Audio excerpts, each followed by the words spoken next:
alguno se siente lastimado, desde ya comienzo a decirle que cada uno pagará, cada uno tendrá su juicio, cada uno tendrá que llegar a un final. Voy a comenzar dándoles esta parte de la Sagrada Escritura. ¿Por qué? Porque si alguno de nosotros llegamos a una contienda, porque esto normalmente sucede cuando nosotros dialogamos con uno de los hermanos separados, se viene a contradecir en lo que es la parte de Hebreos capítulo 7 versículo 11, viene a contradecirse. ¿Por qué sacerdote? No tenemos que decirle padre a nadie en esta tierra, porque padre solamente es Jesucristo, y comienza como una concordia, una discordia entre sí, entre ambos. Entonces, por eso, queridos hermanos, estoy comenzando por esto. No se sientan mal porque estoy tomando esta parte de la Sagrada Escritura. Vamos a repetir un versículo atrás. Un versículo atrás. Sí. Sí. Ustedes han escuchado lo que se dijo. Ustedes han escuchado lo que se dijo. Ese es el Antiguo Testamento. A sus antepasados: no matarás. El homicida tendrá que enfrentarse a un juicio. Sigamos. Pero yo les digo, si uno se enoja con su hermano, es cosa de que merece juicio. Si uno se enoja con su hermano, es cosa que merece juicio. Así que no se enoje conmigo, porque no vaya a ser que usted vaya a merecer juicio, ¿verdad? Así que no se enoje, que yo no me enojo. Usted, si usted quiere, puede escribirme tal y cual lo ha hecho, ¿verdad? No importa cómo usted quiera escribirme, si bien o mal, si me quiere tratar bien, si me quiere tratar mal. De eso ya les dije la otra vez en la predicación, le autorizo a partir de toda la noche de que usted me trate como quiera, pero que lo leamos en la Sagrada Escritura. Hasta ahí lo vamos a dejar en esta introducción. Solo es para que ustedes vean cómo Jesucristo dice: ustedes han escuchado lo que se dijo a sus antepasados en el Antiguo Testamento. Hay que cumplir toditos los mandamientos entregados en la tabla de la ley a Moisés, toditas, sin faltar una. Y dentro de ellas hay algunas que son muy difíciles de cumplirlas, pero que es imposible para el hombre, y que Jesucristo en el Nuevo Testamento lo viene a cumplir en su cuerpo y en su sangre. Vamos a ir entonces, queridos hermanos, al tema de esta noche, y esta noche se trata del tema si existe el sacerdote en las Sagradas Escrituras o no. Y para ello nos vamos a ir a Hebreos capítulo 7, versículo del 11 en adelante. Hebreos 7:11. De esa manera vamos a comenzar viendo lo que la Sagrada Escritura dice. Y como el día jueves, este jueves pasado, tuve un diálogo con unos hermanos de iglesia separada y estuvimos hablando especialmente de esto. Quiero aclararles, queridos hermanos, que por eso la Sagrada Escritura dice que para el hombre hay cosas muy difíciles en la Escritura de entender, y esa parte de la cual nos retrocedemos cuando nos topamos con algo que es tropezante para nuestra persona. Por ejemplo, en el Evangelio de San Juan capítulo 6 versículo 66, ahí ustedes ven a todos los apóstoles y a la demás gente que seguían a Jesús se retiraron, ¿verdad? Entonces vamos a ver entonces, no sé si ya lo tenemos, Hebreos 7:11. 7:11. Sí. Hebreos 7:11. 16. Vamos a escuchar entonces, queridos hermanos, y lo vamos a ir viendo por versículo. Incluso si es necesario, vamos a ir pausando para poder entender de qué está hablando. Usted va a ver que Jesucristo, a través de su palabra, va cambiando y va mostrando. En el libro de Génesis aparece lo que es el sacerdote ministerial.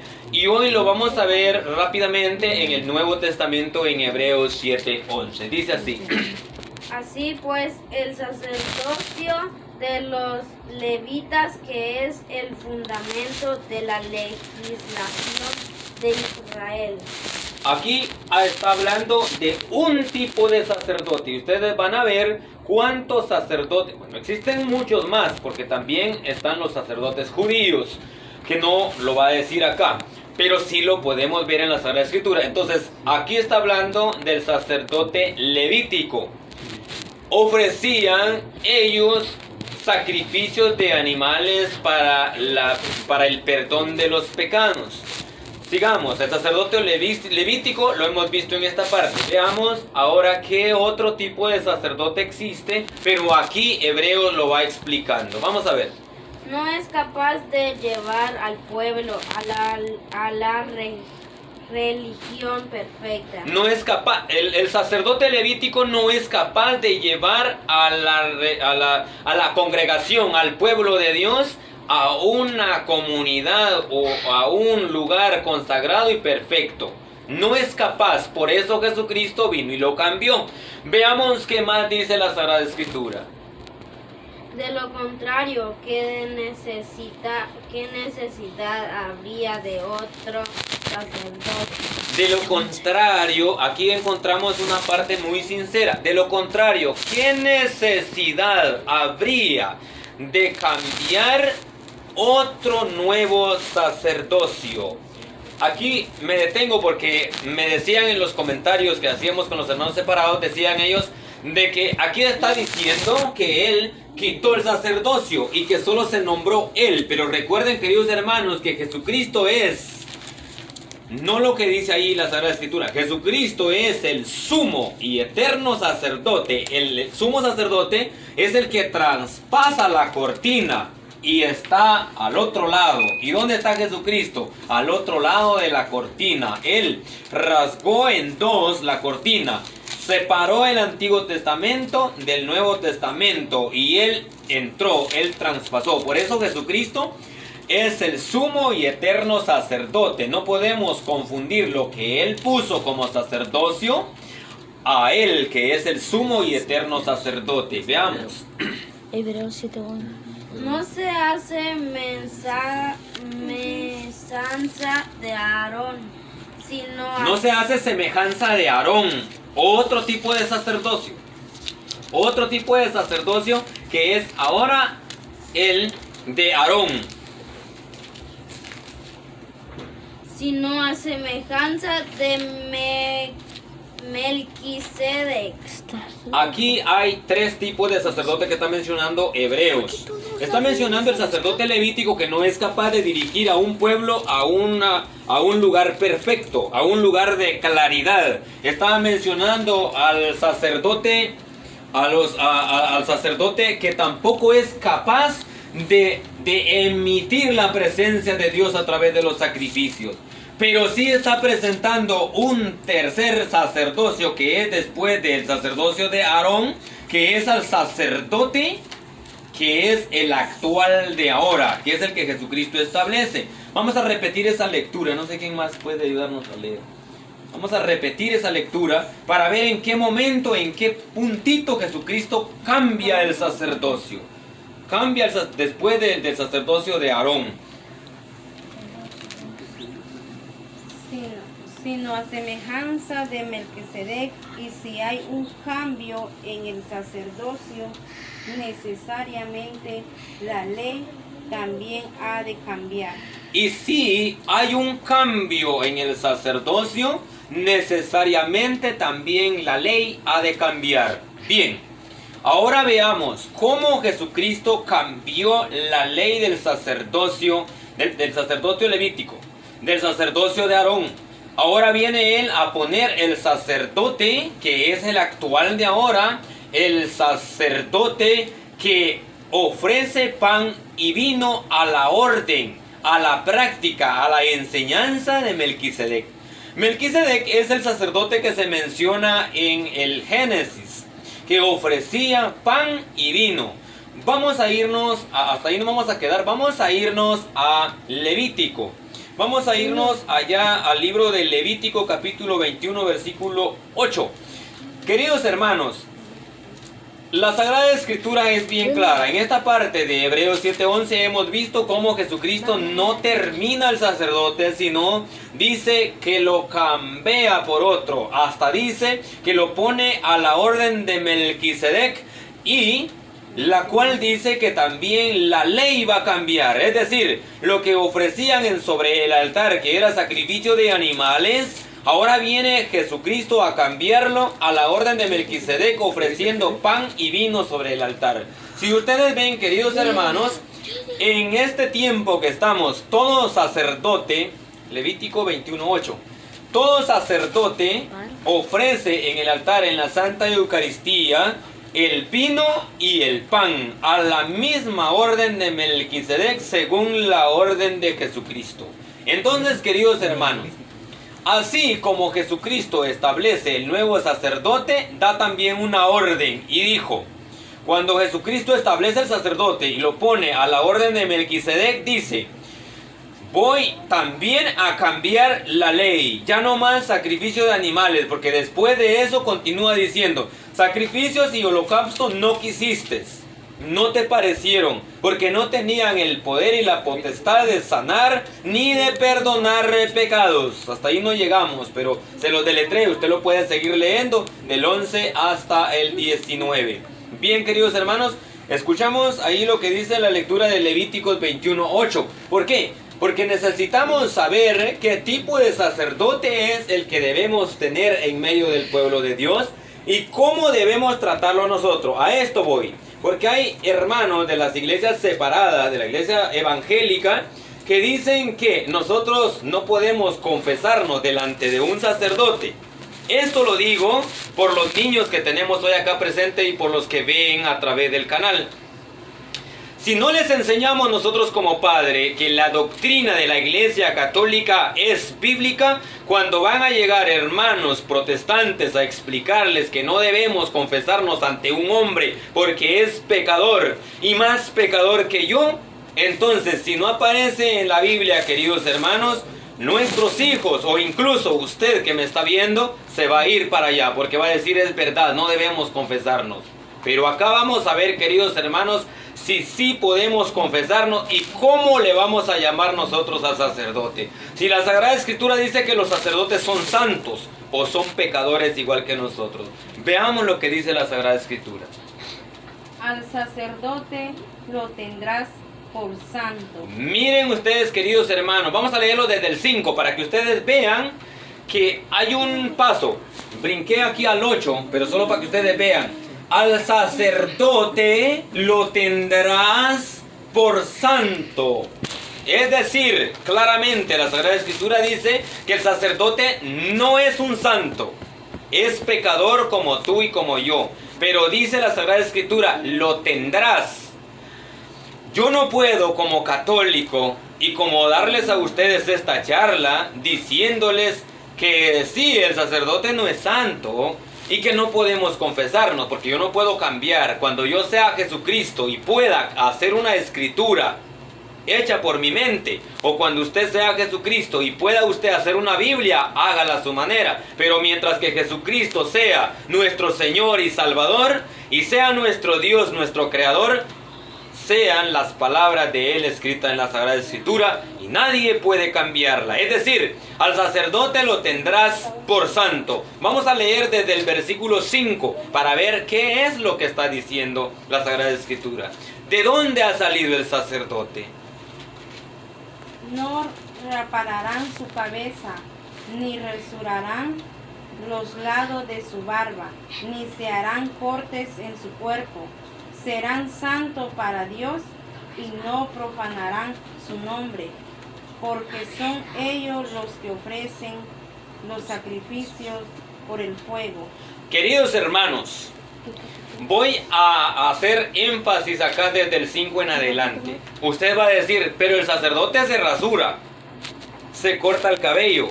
Ahorita vamos a ver, se lo voy a tratar de explicar. No se refiere a este cabello que nosotros andamos. El sacerdote es el encargado de dirigir al pueblo según su ordenación. Por eso no voy a repetir la cita porque lo vimos y si usted quiere puede verlo en los videos anteriores donde ya hemos dado esa cita. Pero el sacerdote es el encargado de dirigir al pueblo y por lo tanto ellos son su cabello. Ellos son todo lo que genera alrededor de su cuerpo. El sacerdote es el céntrico porque él es el enviado del Padre, es decir, el consagrado. Ellos son los representantes de Dios en la tierra. ver a un sacerdote es como si viéramos al mismo Jesucristo en esta tierra. Lastimosamente, como decía alguien por ahí, los sacerdotes y la Iglesia Católica se han prostituido, han cambiado su fe y no son capaces de dirigir al pueblo de Dios tal y como se debe. Hoy, queridos hermanos sacerdotes que nos escuchan, si es que los paso llevando por ahí con la prédica, me disculpan, pero así es la verdad. Hay tantísimos sacerdotes que no desempeñan su papel que deberían desempeñar. Hay sacerdotes que en la Santa Eucaristía no les interesa si la humilía pega o no pega el grano en la palabra. Y queridos hermanos sacerdotes, la Santa Eucaristía en la humilía es necesaria que se predique según la Biblia para que todos entendamos que nosotros necesitamos un cambio radical y necesitamos estar bien claro de dónde estamos parados. El sacerdote es el que ofrece el pan, el vino, el sacrificio para el perdón de nuestros pecados. Por eso, queridos hermanos, Él es el embajador de Dios en la tierra. Ahora sí nos vamos al versículo 8. Ahora sí. Al sacerdote lo tendrás por santo. Al sacerdote lo tendrás por santo. Ya lo vimos atrás. ¿Por qué? Porque Él es el embajador de Dios. Es el que ofrece el pan, dice ahí en el 6, de tu Dios. Por eso lo vamos a tener por santo. No es que sea santo. El pan de tu Dios ofrece. Por lo tanto, en el versículo 8, lo tendrás por santo, pero no es santo. Sigamos. Para ti, porque yo soy santo, yo Yahvé que les santifico a ustedes. Si se prostituye la hija de un sacerdote, se profana a sí misma y a su padre será quemada viva. Aquí, queridos hermanos, hay un serio problema y una pequeña confusión. Acá es donde los hermanos separados se agarran y dicen: pero si la Sagrada Escritura dice que el sacerdote tiene hijas, porque dice, si la hija del sacerdote se prostituye, entonces eso quiere decir que el sacerdote tiene hijas. ¿Cuántos pertenecemos a una parroquia? Dígame usted, ¿cuántos? Hay hijos varones y hay hijas mujeres. Y todos los que permanecemos, por ejemplo, pongo ejemplo ahorita acá la parroquia San José. Tenemos el sacerdote y tenemos al monseñor. Ellos son los padres en la fe, como lo está diciendo Levítico 8. Ellos son nuestros padres en la fe. Por lo tanto, si yo como hijo me prostituyo, ¿qué es prostituirse? O una hija laica, perseverante, comprometida dentro de la iglesia, dentro de la parroquia, se prostituye. Veamos qué es prostitución. Vamos a ver acá, porque acá es donde dicen los hermanos separados que los sacerdotes deben tener mujeres. Pero no es así. Lo podemos ver en la Sagrada Escritura que no. Incluso Pablo lo dice en 1 Corintios 7:7. Que no deben casarse los que les sirven a Dios. Pero bien, entonces, queridos hermanos, acá hay una pequeña confusión y lo vamos a ver. La prostitución de una hija es y de un hijo es cuando permanece en la familia de la Iglesia Católica en línea. Primero, es bautizada, pasa a ser de la familia de Dios como hija de Dios. La primera comunión siempre sigue en el reglamento de la Iglesia Católica, en la única Iglesia de Jesucristo. Después viene la confirmación y en esos 3 pasos está confirmando su fe como católica y se supone que debería saber la doctrina completa según la Sagrada Escritura enseñada en su fe católica. Por cuarto, resulta que si es casado dentro de la Iglesia Católica debería de asumir su responsabilidad matrimonial, conyugal como pareja, desempeñándolo dentro de su misma fe de la cual ha sido cimentada. Y cuando hay algo que transversa esto y viene un católico que tiene todos los 4 que les he mencionado, los 4 sacramentos que les he mencionado, y se va para otra iglesia que no es la Iglesia Católica, ¿qué se llama? ¿Cómo se llama eso? La Iglesia Católica le llama protestante. Pero la Biblia dice prostitución. Se prostituye. Deja el cuerpo de Jesucristo por irse con otro cuerpo. ¿Cómo se llama eso? Prostitución. Si yo soy casado con mi esposa y tengo a mi esposa al lado, o estoy a distancia con ella, y yo me acompaño con otra mujer, ¿cómo se llama? Prostitución. Me estoy prostituyendo. Tengo mi esposa y estoy yéndome con otra mujer. Así es como se ha cambiado esta Sagrada Escritura que hoy estamos viendo. No es que el sacerdote tiene hijos o hijas, no. Es que el pueblo, la congregación donde ha sido puesto como pastor de las ovejas se han prostituido y yéndose a otra religión. Vamos. Si la Sagrada Escritura nos presenta en el mismo Hebreos capítulo 5 versículo 1, mismo Hebreos capítulo 5 versículo 1, nos viene a enseñar a cada uno de nosotros cómo debemos nosotros portarnos dentro de la misma fe, que debemos respetar la misma fe, que debemos ser partícipes del mismo cuerpo sin irnos a otro lado. Tenemos que permanecer en línea, uniéndonos en este mismo sacrificio. Bien, mientras buscan ahí Hebreos 5:1 en adelante, vamos a buscar en otra Biblia ahí rápidamente el Evangelio de San Juan capítulo 6 versículo 50. San Juan capítulo 6 versículo 50. Y vamos a irnos rápidamente para que vayamos avanzando en el Evangelio de San Mateo, en otra Biblia por ahí, para que leamos rápido. En otra Biblia, el Evangelio de San Mateo, capítulo 13, versículo 5. Bien, Hebreos 5:1. Bien, queridos hermanos, estamos viendo lo que es el pueblo de sacerdotes. Vamos a irnos también en la Sagrada Escritura viendo Hebreos 5:1. ¿Tenemos? San Juan 6:50. Bien, perdón. Mateo capítulo 13:1. Bien, escuchemos a Hebreo, a ver qué nos dice Hebreo. Todo sumo sacerdote es tomado de entre los hombres. Todo sumo sacerdote es tomado de entre los hombres, no como lo hemos pensado, que el sacerdote debe ser ángel. Debe bajar del cielo con alitas a celebrar la Eucaristía y después se regresa. No, el sacerdote es tomado de entre los hombres. Por lo tanto, es hombre como nosotros. No es que tenga diferencia. Bien, sigamos. Y nos representa en las cosas de Dios. Y nos representa en las cosas. Es tomado entre los hombres. ¿Por qué? Porque él, como es hombre, comprende la situación de hombre. Y por esa razón es que nos representa ante Dios. Le dice a Dios: Señor, yo también soy pecador, perdona a este pecador. Yo también hice esto en el mundo, perdona. Como es como nosotros los hombres, también así nos representa ante Dios. Sigamos.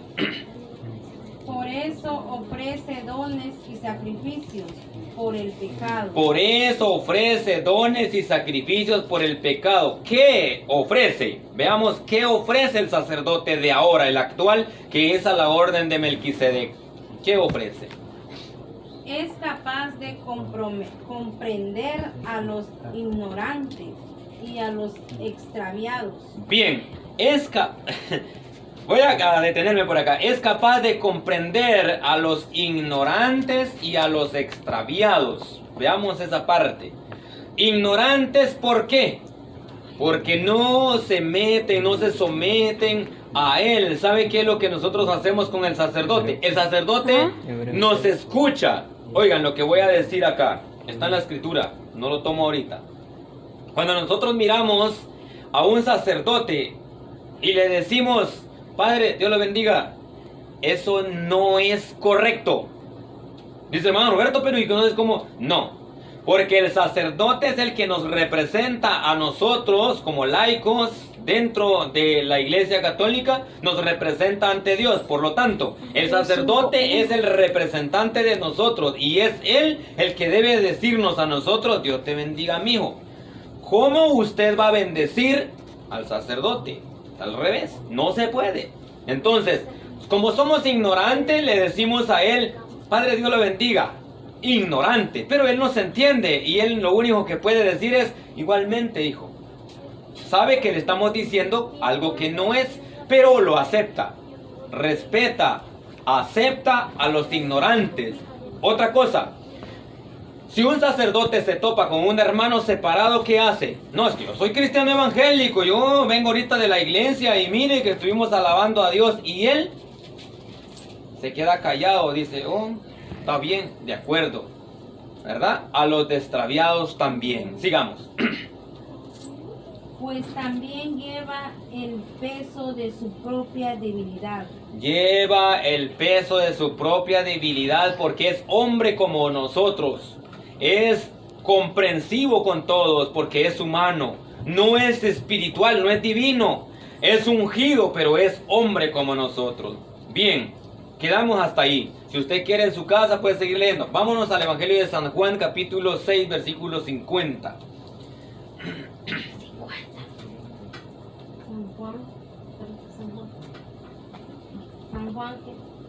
San Juan capítulo 6, versículo 50. Es el Evangelio, ¿no? Sí, el Evangelio de San Juan. Evangelio de San Juan, capítulo 6, versículo 50. ¿Lo tiene, más?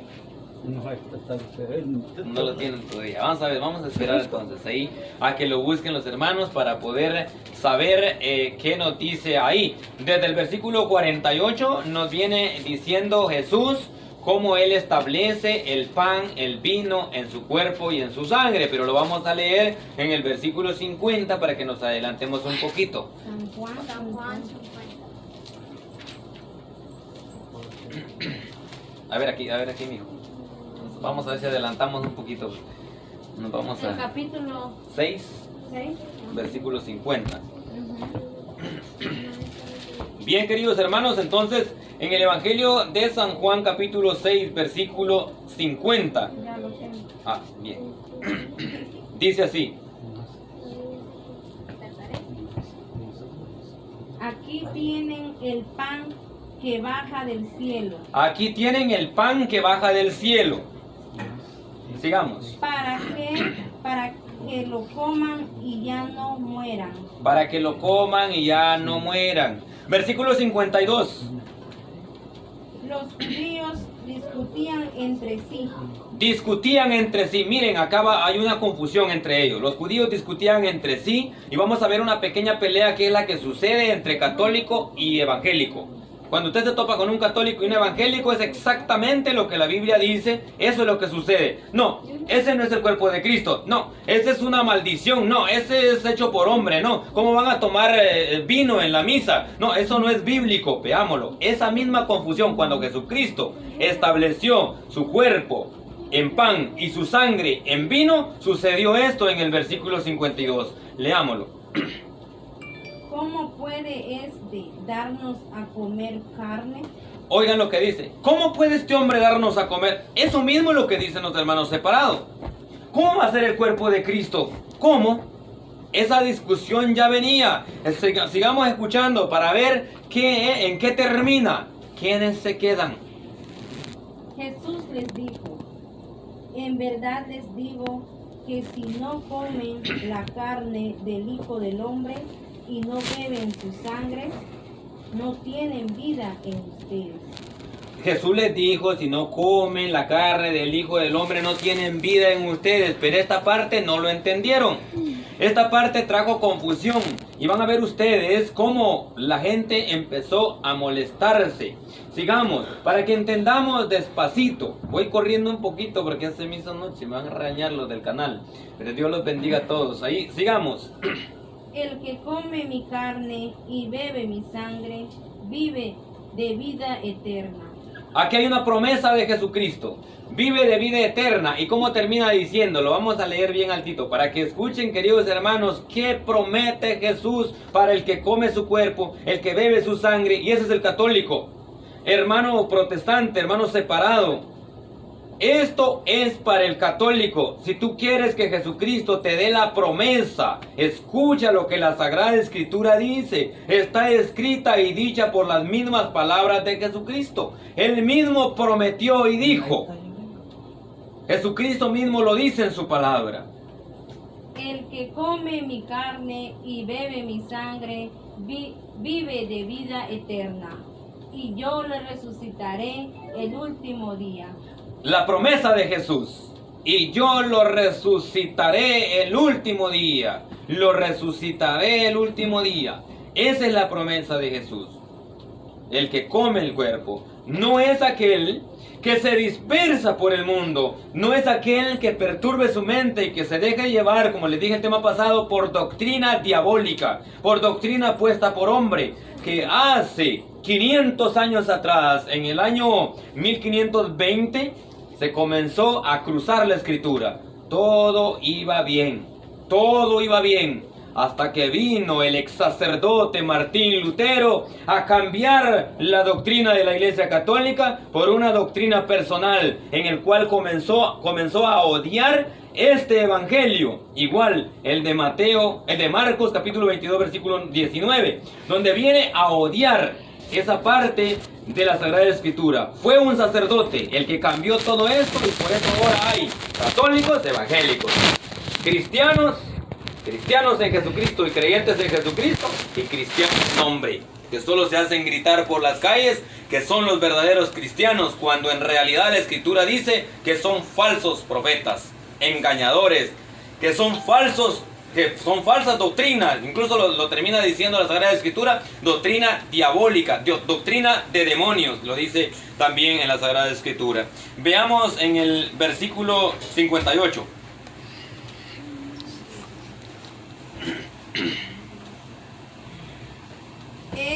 Este es el pan que ha bajado del cielo, pero no como el de vuestros antepasados, que comieron y después murieron.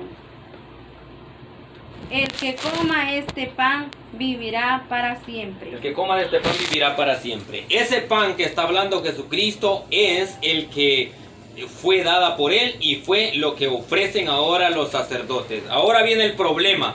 Vamos a irnos al versículo 66, 6:6, en el mismo San Juan. Versículo 6:6. Ahí vamos a ver un lío. Miren ese lío que comenzó.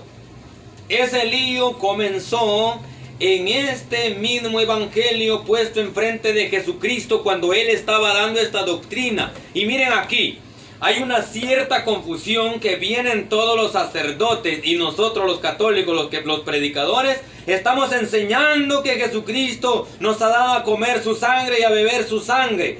Pero cada uno de nosotros sacamos conclusiones y lo entendemos de una manera distinta. ¿Y sabe qué sucede? No todos, y gracias a Dios no todos. Vamos a escuchar lo que dice el versículo 66. A partir de entonces, muchos de sus discípulos se volvieron atrás. A partir de entonces, muchos de sus discípulos se volvieron atrás. ¿Por qué será que se volvieron atrás? Porque dijeron que no estaban de acuerdo y no creían con lo que él estaba haciendo. Díganme ustedes si en eso mismo que está sucediendo ahora no es lo que sucedió en el tiempo de Jesús. Muchos no creen que Jesucristo está en la hostia. Muchos no creen que Jesucristo está en el cáliz. Nunca van a entender si no abren su corazón, si no abren su mente al descubrimiento de la palabra. Si no vemos la palabra con claridad, no vamos a entender. Muchos volvieron atrás, pero aquí en la palabra muchos